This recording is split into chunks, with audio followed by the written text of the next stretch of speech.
El caso de México, dentro del panorama, digamos, global de lo que son los movimientos sociales, es un caso muy peculiar. Nuestro país es un país eh, en el cual tenemos tradición de rebeldía, tradición de rebeliones. Este es un país que ha participado en varios de los procesos revolucionarios del planeta desde el siglo XVIII. Si nosotros revisamos la historia del planeta, de los ciclos sociales en el planeta en los últimos siglos, vamos a ver que ha habido 5 grandes procesos de transformación. El primero es un proceso que está ligado a lo que son los filósofos de la Ilustración, y es un proceso en contra del régimen feudal.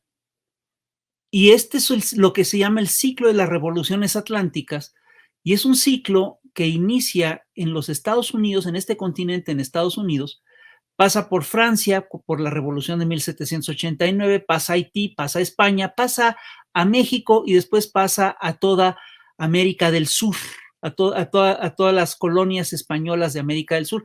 Es el ciclo de revoluciones atlánticas, se llama. Y México participa muy activamente en este proceso con la Revolución de Independencia.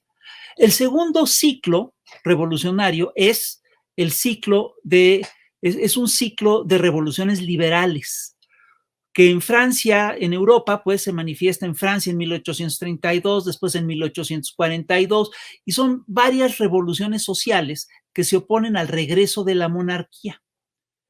Después hay un ciclo contrarrevolución muy agresivo, que es el ciclo de la Gilded Age o de la, lo que llaman la era victoriana, y que aquí en México fue claramente el ciclo del porfiriato, y a este ciclo le sucede un ciclo agresivo muy fuerte, un ciclo de revolución muy fuerte, que es el ciclo de las revoluciones sociales.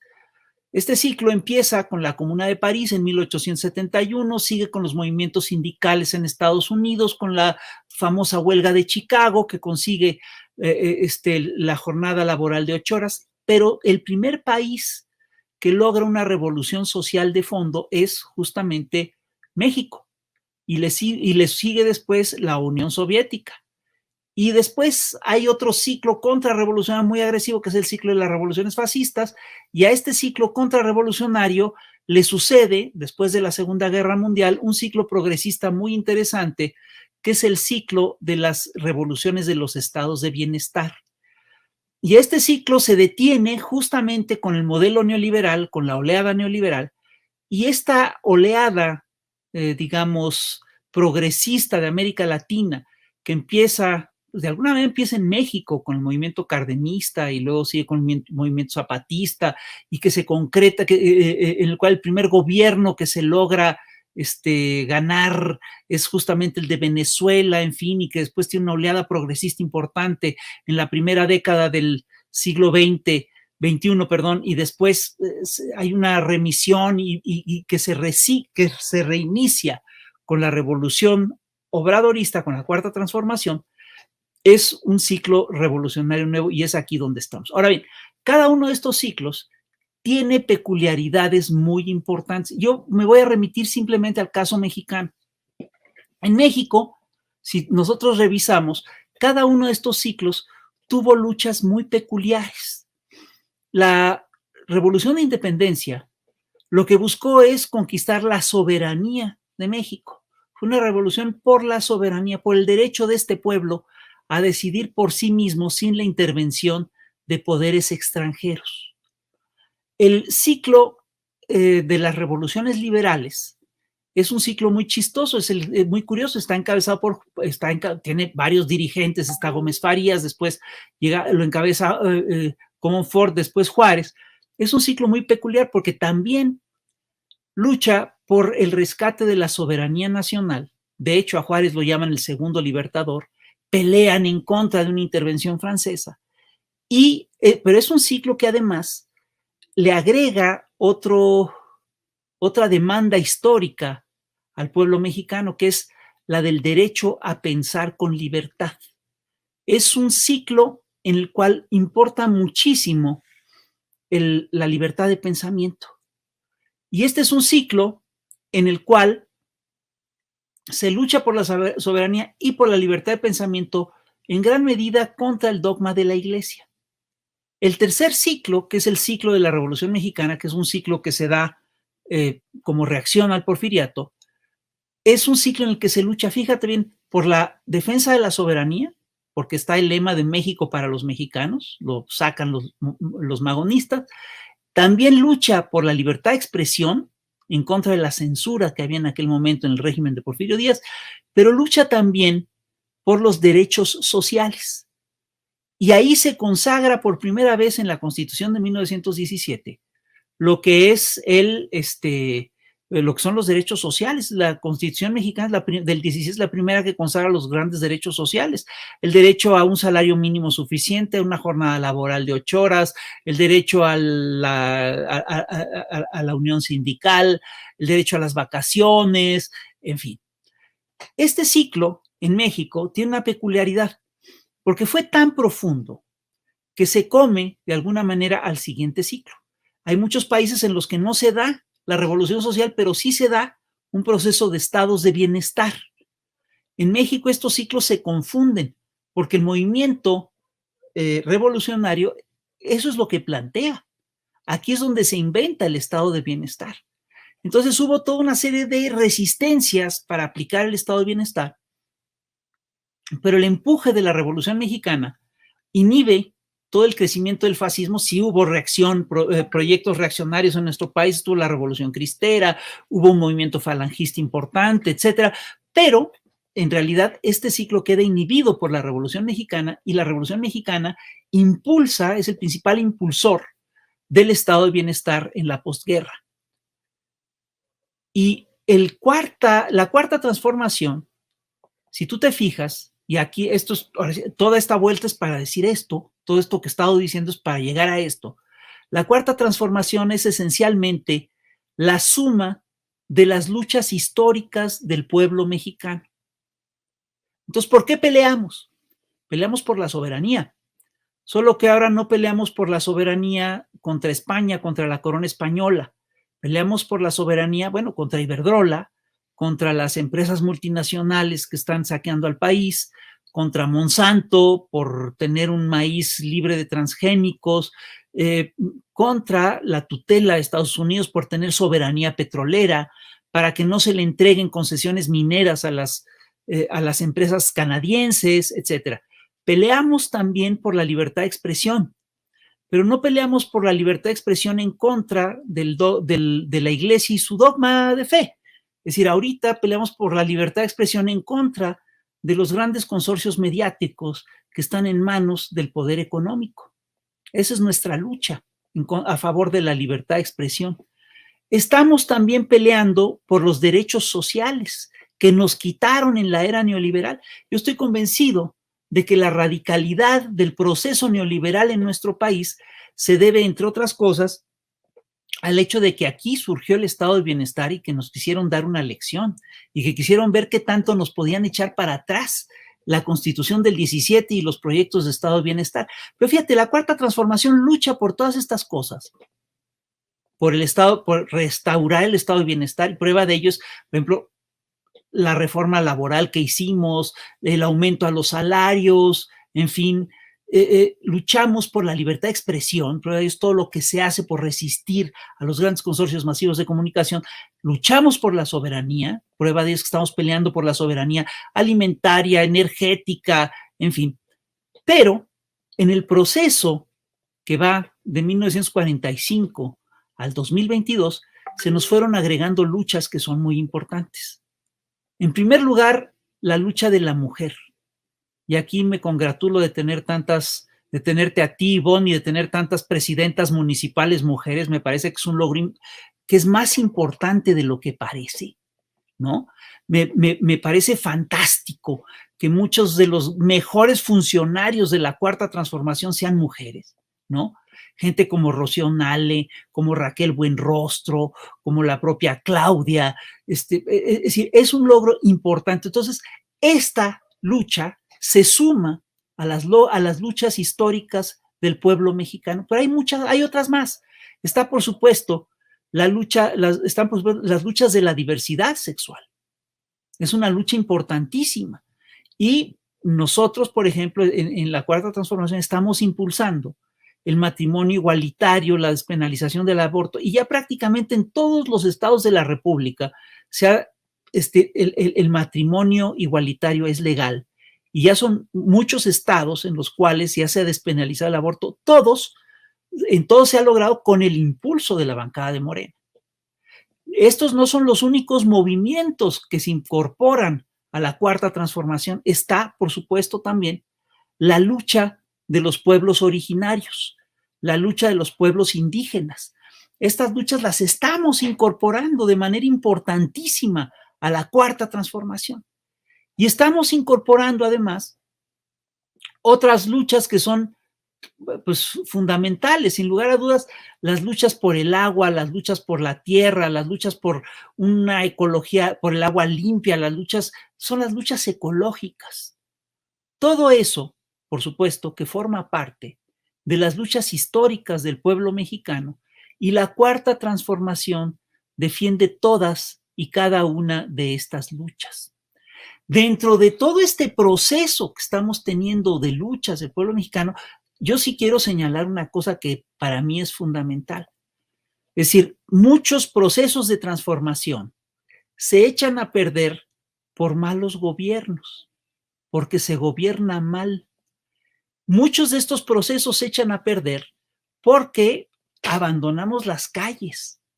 Es decir, yo sí te quiero recordar que la primera revolución que se dio en Europa, la primera revolución antifeudal realmente importante, que es la de Cromwell, que decapita a un rey, de repente se pierde, es una revolución que se echa para atrás, entre otras cosas porque los que decapitan al rey no saben cómo gobernar. Entonces permiten el regreso de los reyes. Yo te quiero recordar que Hidalgo, cuando está a punto de entrar a la Ciudad de México, se asusta, se arrepiente, se regresa. Porque yo creo, mi hipótesis, es porque tenía problemas con cómo gobernar. Y prueba de esto es que se va a Guadalajara y se ensaya como Alteza Serenísima y hace toda una serie de cosas muy extrañas. Pero el hecho es que gobernar no es fácil. Y aquí además tenemos, es decir, le ha ocurrido a todos los proyectos progresistas de América Latina. Lo que les pasa a todos es que llegan al gobierno y se llevan a todos los cuadros a gobierno, dejan sueltas las calles y los cuadros que se llevan al gobierno no le alcanzan. Entonces nosotros, una de las cosas que tenemos que cuidar más es precisamente el hacer buenos gobiernos. Y sin lugar a dudas, el primer frente con el que se encuentran los ciudadanos a la hora de gobernar, pues es el municipio.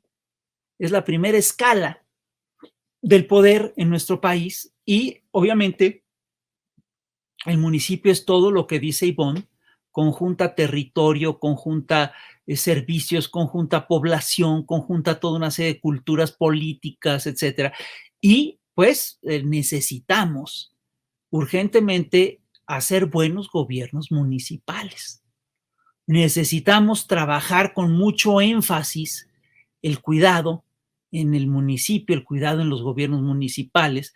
Y bueno, pues en este sentido a mí me parece fantástico que pues sí, estamos empujando desde el Instituto Nacional de Formación Política un plan muy ambicioso de formación municipal, es decir, le estamos dando formación a miles de regidores, a miles de presidentes municipales, es decir, estamos haciendo un esfuerzo serio porque toda nuestra gente pues esté capacitada, esté preparada, que sepa mínimamente qué es el municipio, cómo nació, cómo se articula, cuáles son qué tanto pueden hacer, en fin, cuáles son sus límites. Todo eso es lo que estamos trabajando y aquí la verdad es que Ivonne ha hecho un gran trabajo, estamos muy contentos con el trabajo enorme que ha hecho Ivonne, que ha conjuntado un muy buen equipo, que además se ha empeñado en enseñarle a la gente qué es gobernar desde la izquierda, qué es gobernar con ética, que ha puesto cuidado a programas específicos como el Tratado de los Residuos Sólidos. Es decir, todo eso, por supuesto, es parte del buen gobierno. Nosotros estamos convencidos de que pues tenemos que gobernar pues para servir al pueblo, para servirle a la gente, que tenemos que mandar obedeciendo y que tenemos en esta lógica, por supuesto, que mantener una perspectiva histórica muy clara. Tenemos que impulsar desde nuestros espacios, desde nuestros gobiernos, con nuestras capacidades, ¿sí? Profundizar la cuarta transformación y hacerle honor a las luchas históricas del pueblo mexicano. En cada espacio luchar por la soberanía, luchar por la libertad de expresión, luchar por la libertad de expresión y pensamiento, pues, ¿no?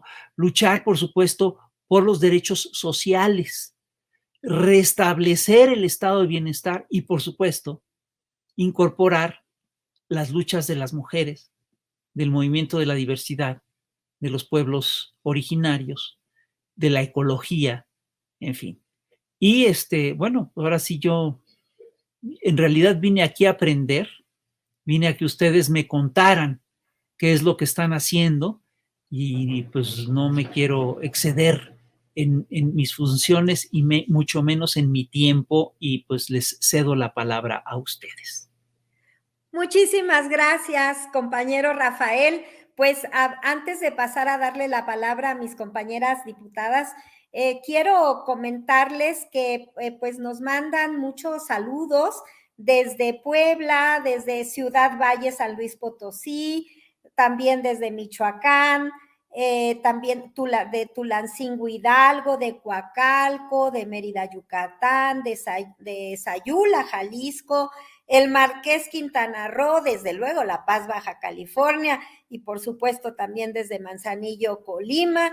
Tenemos también de Colquimín, Campeche, de Agua Prieto, Sonora, que les preocupa mucho el tema del agua, por cierto, de Agua Prieta, Sonora, creo que ya lo había comentado, de Pabellón de Arteaga, de Aguascalientes, de Lagos de Moreno, de Jalisco, de Hermosillo, Sonora, de Petatlán, Guerrero, y de otros más que estaremos saludando en el transcurso del programa. Y bueno, pues esto solamente son quienes nos han dejado el saludo. Sabemos que tenemos compañeras y compañeros de diferentes partes del país conectados, porque este ha sido un espacio que se ha mantenido desde el mes de agosto de 2020, cuando estábamos en plena pandemia, todos los lunes a las 8 de la noche en vivo, con la libertad de expresión a la cual se ha referido precisamente nuestro presidente del instituto. Aquí no es de que te pregrabo y esto no lo dices, no, aquí es un espacio de diálogo entre diles, entre compañeros de nuestro movimiento, especialistas a veces en algún tema en lo particular, con una libertad total para participar. Así es que muchas gracias por todos quienes y todas quienes nos acompañan y nos mandan saludos. Y vamos a pasar, por favor, a darle la palabra a la compañera Milena Quiroga del municipio de La Paz, Baja California. Adelante, presidenta, por favor. Hola, ¿qué tal? Buenas noches. Me da mucho gusto verlos. Ivonne, muchas gracias por la invitación, a nuestro presidente, también Rafael Barajas. Me da gusto saludarlo y a mi compañera alcaldesa de allá de Manzanillo. ¿Qué tal? Y bueno, a todos los que nos escuchan, primero me da mucho gusto estar en este conversatorio que estamos teniendo sobre la importancia de los gobiernos, de los buenos gobiernos municipales. Coincido plenamente en lo comentado por el presidente, el compañero Fisgón, y la verdad es que es un honor el tener la oportunidad de defender esos derechos por los que lucharon en estas 4 luchas y en todos estos ciclos y en las luchas históricas que comentó nuestro presidente Barajas. La verdad es que sabemos que desde un inicio no iba a ser un tema fácil por el arraigo y las redes que se establecieron en esos tiempos poniendo algunos sistemas como si fuera algo normal el robar, como si fuera algo normal el mentir, como si fuera algo normal el aprovecharse de las circunstancias de los demás. Y ahora el entrar en esta inercia de la mano con nuestro presidente, con el movimiento que encabezamos, en defender los principios de no mentir, no robar y no traicionar, y dar el paso, ¿no?, de la mano con el país, ha sido para mí un gusto. Me atrevo a decir que nosotros acá en el municipio de La Paz, Baja California Sur, hemos tratado de trabajar de la mano con el gobierno del estado, que encabeza nuestro gobernador, el profesor Víctor Manuel Castro Cosío, que también es un excelente y bueno, un ejemplo de luchador de todas estas luchas históricas que comentó nuestro presidente, de la mano de Andrés Manuel López Obrador. Y acá, pues los retos han sido, cuando iniciamos en la administración, como lo comentaron allí en Sonora, también el tema del agua. Iniciamos limpiando la casa, que había un tema importante de residuos en la ciudad. En el medio ambiente también, somos un municipio turístico en donde los recursos naturales y las bellezas naturales es lo que de alguna manera le genera economía al municipio, y es algo que tenemos que cuidar, y esto va de la mano con el medio ambiente. Entonces, encantada de estar acá conversando con todos ustedes. Gracias, presidenta. Presidenta Griselda Martínez, si nos quiere hacer algún comentario y también platicarnos sobre lo que ha sido su experiencia de transformación allá en Manzanillo.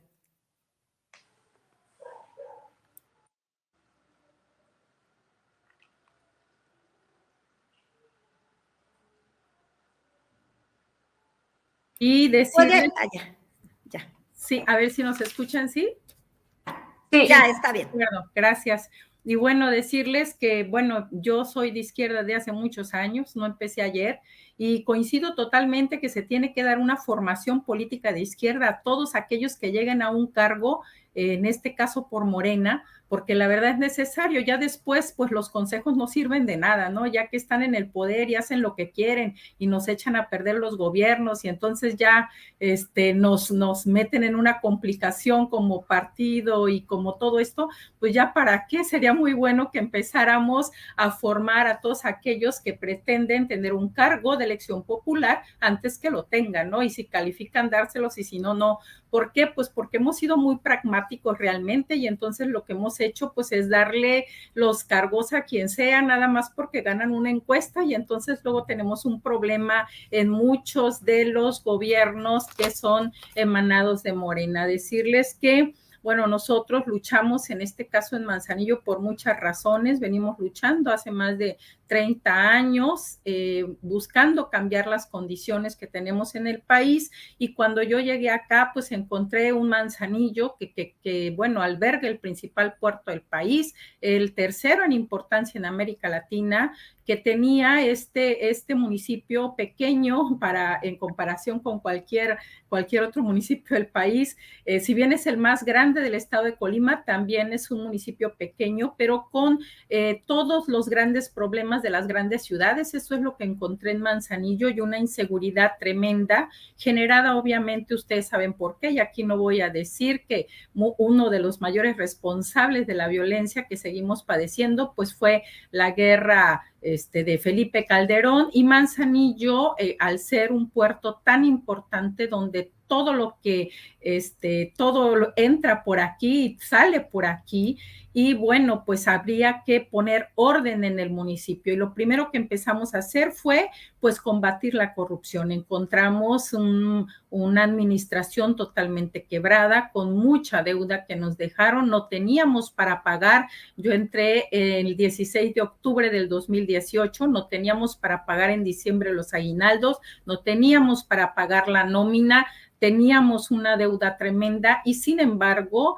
pudimos sacar adelante el municipio en 2018 sin adquirir un solo peso de deuda, como no la he adquirido al día de hoy, y empezamos a pagar las deudas que nos dejaron. Al día de hoy, Manzanillo, 4 años después, prácticamente no tiene deuda y no hemos adquirido una sola. También hemos presentado una gran cantidad de denuncias por corrupción que encontramos acá, que sacaban el dinero de la administración con tarjetas. Lamentablemente, ninguna de esas denuncias que presentamos ha caminado, siguen en la Fiscalía del Estado, durmiendo el sueño de los justos desde hace casi 4 años que las presentamos. También decirles que lo primero que llegamos a hacer fue limpiar nuestra policía. ¿Por qué? Porque los índices de violencia eran muy altos y lo primero que teníamos que hacer era buscar tener una policía confiable. Y al día de hoy hemos dado de baja casi 200 policías por diversas razones, pero la mayoría es porque estaban coludidos con los diferentes grupos del crimen organizado.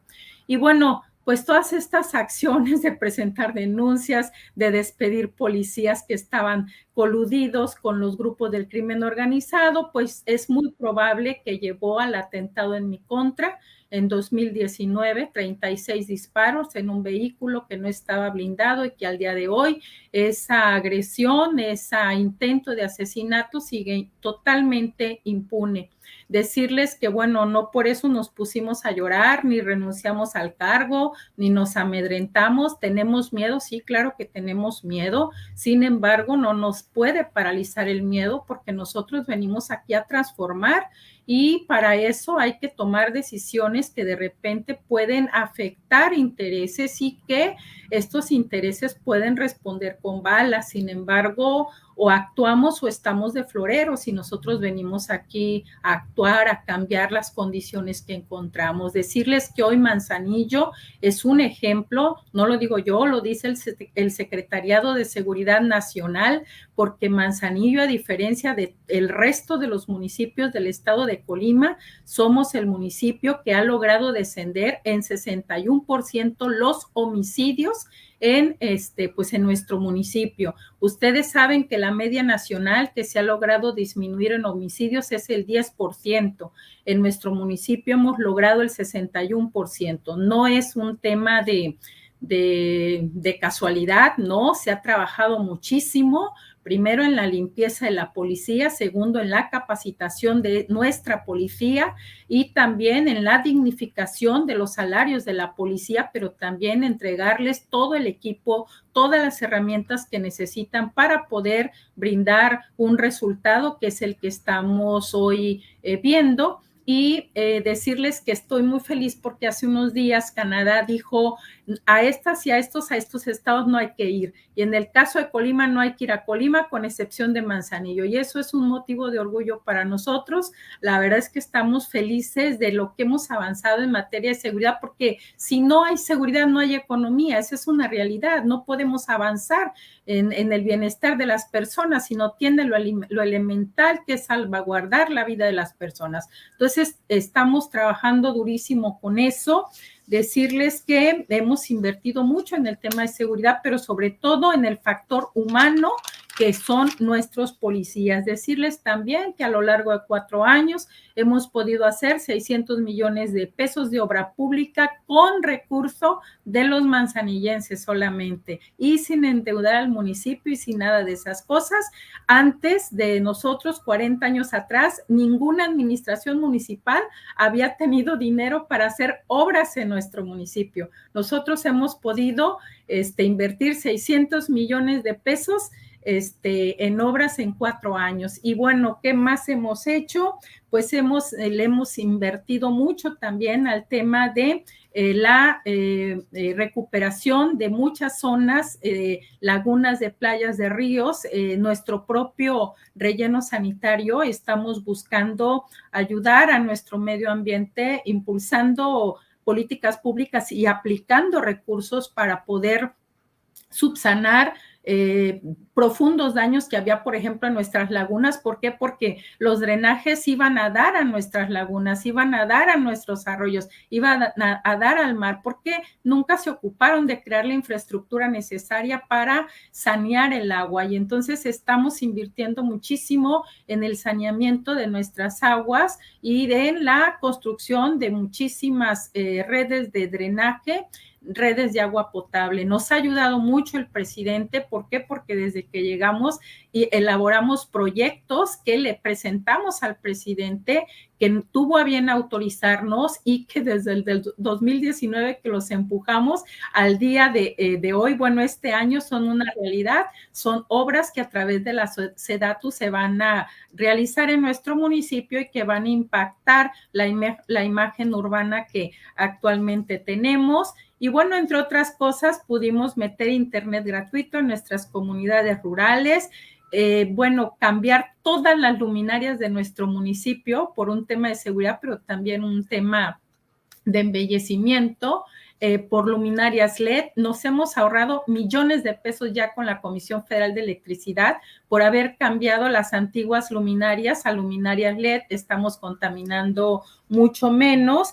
Y bueno, pues nos metimos también al tema de mejora regulatoria para buscar simplificar los trámites para que la gente pueda hacer mejor el pago de, por ejemplo, de sus impuestos. Gracias a esto, pues hemos logrado incrementar los ingresos del municipio sin tener que incrementar los impuestos. Por cierto que somos el único municipio que garantiza el derecho al agua, del derecho constitucional que tienen las personas al agua a través del consumo mínimo vital. Esto quiere decir que todas las personas que se encuentran en una desventaja económica o con desventaja económica y aparte tienen un problema de salud o el tema de la edad y no pueden pagar su recibo de agua, nuestro municipio a través de nuestro organismo operador de agua les garantiza un consumo mínimo vital sin obviamente costo alguno para que las personas tengan acceso al agua. También decirles que somos el único municipio en Colima que tiene una dirección de participación y desarrollo comunitario. Eso ha sido buenísimo para nosotros en el municipio porque nos permite organizar a la comunidad desde la base, desde la colonia, desde el barrio, desde la comunidad. Y bueno, pues también decirles que hemos implementado e impulsado un desarrollo económico, microeconómico en el barrio, en la colonia, a través de una diversidad de programas que implementamos. Primero implementamos los talleres, después que la gente aprendió a hacer algo, luego les damos las herramientas a través de un programa que se llama Emprendiendo mi Autoempleo, y luego ya que están produciendo, les ayudamos a poder comercializar de manera directa a través de otro programa que se llama Por Amor a Manzanillo Consume Local.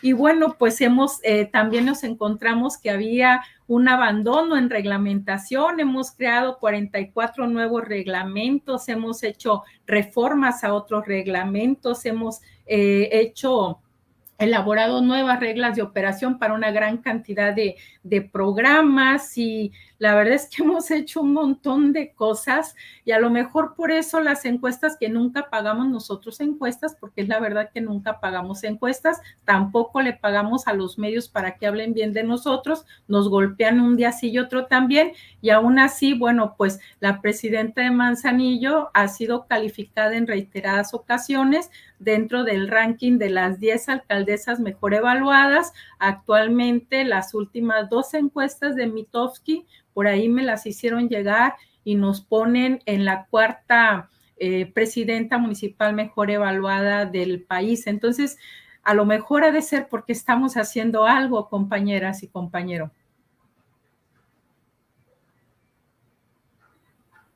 Bien, presidenta, pues bueno, nos queda muy claro que en ambos casos hay énfasis.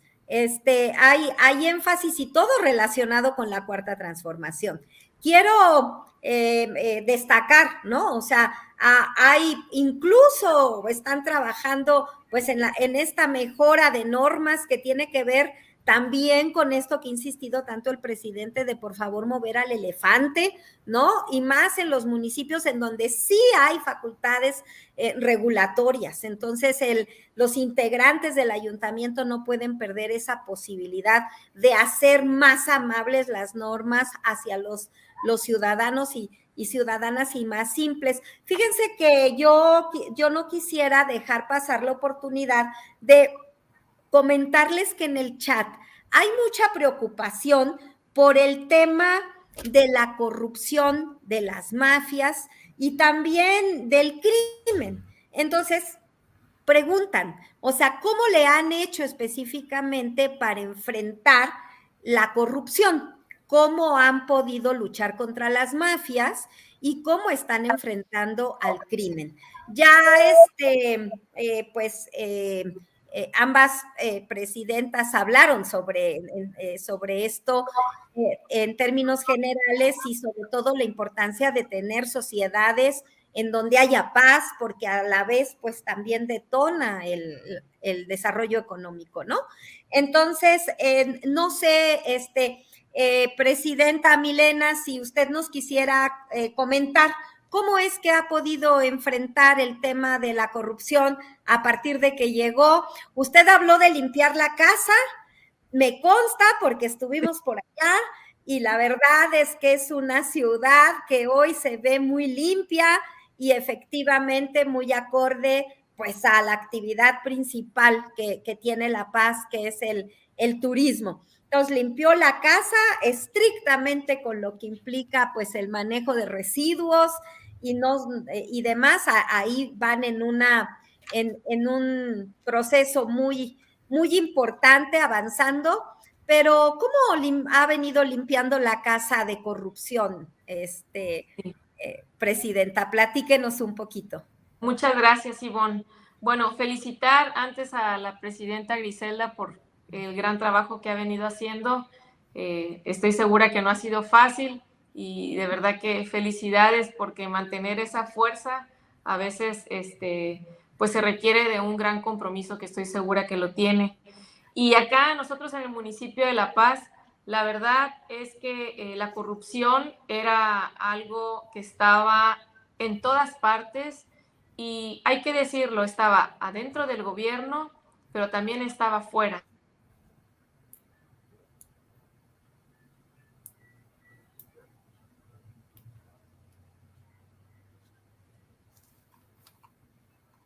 Sí.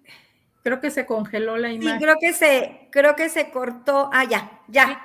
Perdón, es que se cortó tantito su imagen, Presidenta. Lo que nosotros implementamos fue algo similar a lo que comentó la compañera Griselda, que tiene que ver con la mejora regulatoria.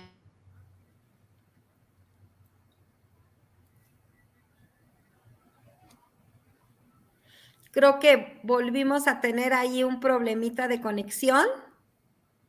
Le voy a pasar la palabra a la presidenta Griselda mientras resolvemos el tema de conexión con la presidenta Milena.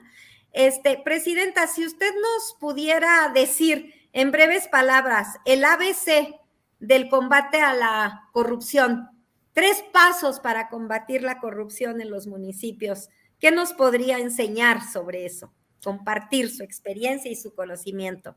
Transparencia total en el manejo de los recursos, eso es sumamente importante. Si no tenemos transparencia en el manejo de los recursos, pues obviamente se presta al tema de la corrupción. Decirles que Manzanillo hoy es el municipio más transparente del estado de Colima y de manera reiterada el Infocol, que es el Instituto de Información del estado de Colima, nos entrega, un reconocimiento que aquí tengo un montón, aquí tengo un montón aquí de reconocimientos que nos dan el Infocol por ser el municipio más transparente del estado de Colima. Así se puede combatir la corrupción, siendo transparente en el manejo de nuestra información, de nuestras finanzas. Y en el caso nuestro, déjenme decirles que estamos reconocidos con una calificación crediticia A positivo. Esto quiere decir que existe transparencia en el manejo de las finanzas de tal manera que un tercero puede revisar que no está, que no es de la administración municipal, puede tener acceso y revisar, analizar nuestra información financiera. Esto genera obviamente tranquilidad y pues un ánimo positivo para que los inversionistas puedan venir a Manzanillo. Entonces, ¿qué tenemos que hacer? Ser una administración transparente, aplicar la mejora regulatoria para que los trámites sean más efectivos y más directos y donde no tenga mucho que ver el factor humano, para que la gente a través de diversos mecanismos y plataformas pueda llevar a cabo sus trámites y el pago de sus impuestos y obviamente combatir la corrupción realmente. Esto quiere decir, si encontramos a alguien que está haciendo mal las cosas, pues aplicarles procesos legales en su contra, que es lo que nosotros también hemos hecho acá, ¿no? Yo creo que yo resumiría en esas tres: la mejora regulatoria, simplificación de todos los procesos administrativos y la transparencia en el manejo de los recursos y de encontrar que efectivamente hubiera algún acto de corrupción, denunciarlo y generar los procesos legales contra quienes se atrevan a cometer actos de corrupción. Fíjense qué importancia, quiero decirles que en Toluca nos están poniendo un mensaje en donde nos dicen, bueno, aquí están los tres y además coincide mucho con lo que usted nos ha dicho, ¿no? Cero tolerancia a los corruptos. Estoy leyendo tal cual lo anotan mis compañeros de Toluca. Denuncia de todos los actos de corrupción para que se castigue. Publicidad y transparencia en el manejo de los recursos. Lo que me parece muy bonito de este comentario es que aunque no se conozcan, aunque no nos conozcamos personalmente, estamos empeñados desde nuestro movimiento en ir homogeneizando criterios para ver cómo sí es que desde la Cuarta Transformación podemos hacer gobiernos honestos. Y por ahí se decía, bueno, es que la corrupción estaba, antes de que se cortara nuestra compañera Milena, decía, es que la corrupción no está solamente en el gobierno, sino también en la sociedad. Y por eso es que yo quiero retomar esto que dijo nuestro presidente ante el Congreso de la Unión. O sea, es decir, se trata de construir una sociedad honesta en lo público y en lo privado. O sea, no estamos hablando solamente de corrupción desde los gobiernos, sino el cómo efectivamente a través de una revolución de las conciencias, que es parte de lo que hace el instituto, podemos ir retomando el tema de la honestidad, porque además somos unos convencidos que la mayoría de las personas somos honestas. El tema es que los deshonestos siempre pues se ven más y hacen procesos muy agresivos y demás, ¿no? Presidenta Milena, ya está otra vez con nosotros. Adelante, por favor. Sí, una disculpa. Comentaba efectivamente que la implementación de la mejora regulatoria a través de un programa que nosotros tenemos de gobierno digital es lo que nos ha fortalecido para luchar en contra de la corrupción. Es decir, antes para hacer algún trámite ante los ayuntamientos siempre era una pereza al ciudadano el ir, perder tiempo, hacer filas. ¿Por qué? Porque sabían que si llegaban, a lo mejor dependía con quién llegaban y cuánto daban, era si el trámite podía salir antes o después, ¿no? O si se podía cumplir con la ley o no, también todo se trataba de cuánto dabas, ¿no? Entonces, esto era un secreto a voces y a través de la mejora regulatoria, es decir, implementar todo para que todo sea en línea, que no haya tantas manos, y que esto sea un proceso transparente. Yo llegué en el número 2, se me respete en el número 2. Mi proceso, mis trámites, mis documentos estarán en línea para consulta mía, para consulta de cualquier persona adentro, y entonces se le dará una salida. Eso iniciamos nosotros con las licencias de construcción en línea, por ejemplo, que ahí había también un tema. Eso ayudó a, como lo comentó Griselda, a fortalecer la confianza en quienes quisieran invertir. Es una parte importante. La modernización catastral, porque ahí había también hay todavía un tema, pero estamos trabajando en eso. Una modernización catastral que nosotros antes de entrar a la administración habíamos escuchado fácil por 3 administraciones que se iba a dar, incluso que bajaron recursos y que ya estaban en proceso, y cuando llegamos nosotros, pues nada, que nunca había hecho una modernización catastral. Nosotros pues nos pusimos en el compromiso y ya lo tenemos ejecutándose. Entonces, a través también del fortalecimiento de los policías, antes de que nosotros entráramos, Ivonne, no alcanzaba el recurso para pagarle ni siquiera a los trabajadores. Pedían préstamos, no se alcanzaba a pagar la nómina, había 16 camiones de recolectores de basura para atender 44 rutas diarias, había déficit de patrullas, es decir, era la verdad un caos. Cuando nosotros entramos, la primer quincena efectivamente, porque creo que nos dejaron como 2,600 pesos en las cuentas, no la alcanzamos a sacar, pero desde ahí al día de hoy no hemos fallado en la nómina de las y los trabajadores, y además nos ha alcanzado para hacer estas inversiones en implementación de sistemas, también en la compra de lámparas LED para cuidar el medio ambiente y consumir menos energía. No nada más suministrar más agua, sino también darle un reuso al agua tratada para utilizarla en usos no potables. Somos una ciudad con déficit en el acuífero, y no es posible que se estuviera utilizando agua potable para el riego de plantas, por ejemplo, como tenemos una planta de tratamiento que costó más de 600 millones de pesos y que esa agua, que es de buena calidad, no estaba siendo utilizada. Entonces, ya de alguna manera estamos dando ese paso también para la mejora de nuestro medio ambiente. Estamos ahora con el buen manejo de los residuos, había incendios en el relleno sanitario mínimo una vez al mes, que generamos una contaminación impresionante. Ahí también había corrupción, y ahora con los controles que implementamos, incluso cámaras de vigilancia, un buen control de accesos en el relleno sanitario, nos ha permitido el que no haya incendios, el que haya un buen manejo, que sea transparente, y también incluso ya estamos teniendo contenedores de residuos, porque ya la ciudadanía está teniendo la cultura de no tirar a la basura lo que es un residuo que tiene valor, como son los plásticos, el cartón, el aluminio, y esa cultura está siendo cada vez más importante por acá. Entonces, todo esto cuando lo ve la ciudadanía, el gran compromiso, estamos desde las 4:30 de la mañana, a veces en servicios públicos, viendo cómo salen los choferes de los camiones recolectores, viendo las asistencias, los avances. Es decir, estamos cerca de la base trabajadora también, porque ellos son parte fundamental. Cuando esto lo ve la ciudadanía, empieza a creer y empieza a confiar de que verdaderamente el gobierno está cambiando, de que el servicio público y los funcionarios o los servidores públicos como nosotros, pues somos personas como ellos, pero que estamos comprometidos con sacar en este caso, nuestros municipios adelante, y empieza a retomarse esa confianza que se había perdido, ¿no? La verdad es que estábamos muy quemados antes los servidores públicos.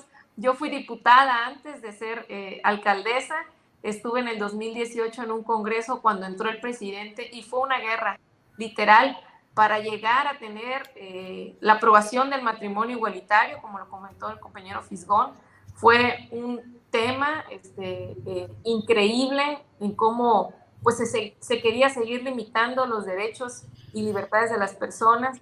Y la verdad es que percibiendo la ciudadanía, el ambiente social y el gobierno del 2018, ahora en el 2023, es que ya percibo que hay un ambiente más confiable, más saludable, de más comunicación, de más gobierno, que la sociedad misma está impulsando, porque los estamos haciendo parte. Es decir, no somos un gobierno aislado, estamos trabajando con la ciudadanía en las audiencias públicas, que antes era un miedo que tenían los servidores públicos en pararse en una colonia para llevar a cabo una audiencia. Bueno, nosotros cada semana estamos, no le tenemos miedo, la ciudadanía se acerca, con confianza le decimos qué sí podemos hacer en el corto tiempo, qué no, que a lo mejor lo tenemos que dejar en otra instancia, nos comunicamos. Es decir, el gobierno está cambiando porque están viendo que estamos verdaderamente luchando en contra de la corrupción, que está siendo efectivo porque ya hay resultados tangibles y palpables al alcance de cualquier ciudadano, y esto lo estamos haciendo todos. Yo confío en que seguiremos avanzando y sobre todo con el apoyo de ustedes en este tipo de comunicación y de foros que, como bien lo comentas, no nos conocíamos. Yo no conocía a Griselda, pero me llamó la atención que muchas de las acciones que ella ha venido haciendo, pues ya escuchaste, de las lámparas LED, de la mejora regulatoria, de los policías, de cero deudas, de que todo eso de alguna manera pues ahora sí alcanza y pensábamos que no alcanzaba. Entonces es algo repetitivo que ya nos deja la duda que verdaderamente qué estaban haciendo los que estaban antes, ¿no? O sea, es algo impensable, porque nosotros la verdad es que no estamos descubriendo el hilo negro, estamos haciendo lo que nos corresponde con nuestro encargo, así lo mandata la Constitución, y simplemente estamos cumpliendo. Ojalá que esto que estamos haciendo se hubiera hecho desde un principio, México fuera otra cosa, la paz fuera otra cosa. Pero bueno, nunca es tarde, estamos moviendo esa gran piedra de la mano de nuestro presidente, porque nosotros lo vemos a lo mejor a nivel municipal, pero él a nivel nacional. Y si continuamos con esta buena inercia de compromiso social, estoy segura que vamos a convertir a nuestro país, de por sí rico, ahora sí, con una gran riqueza también y respeto de sus gobiernos. Y una cosa más, no nada más estamos pagando lo que nos corresponde, sino la deuda del ISSSTE, que desde 1990 y no sé qué, se le descontó a los trabajadores y no se pagó. Nos tocó a nosotros hacerle frente. Es increíble, increíble cómo hubo una falta de respeto y de cumplimiento a lo que mandata la ley, ¿no? ¿Por qué? Porque al servidor público no cumplía y porque pues estaban coludidos y no pasaba nada, y llegaba otro hacía lo mismo. Ahora ya no. Creo que esa parte está siendo clara y, como dice el presidente, es como las escaleras, de arriba hacia abajo y con el ejemplo. Y si nosotros seguimos predicando con el ejemplo, la sociedad misma va a entrar en esta dinámica de ser ciudadanos responsables, de ser ciudadanos comprometidos y de coadyuvar con el gobierno para mejorar nuestras ciudades.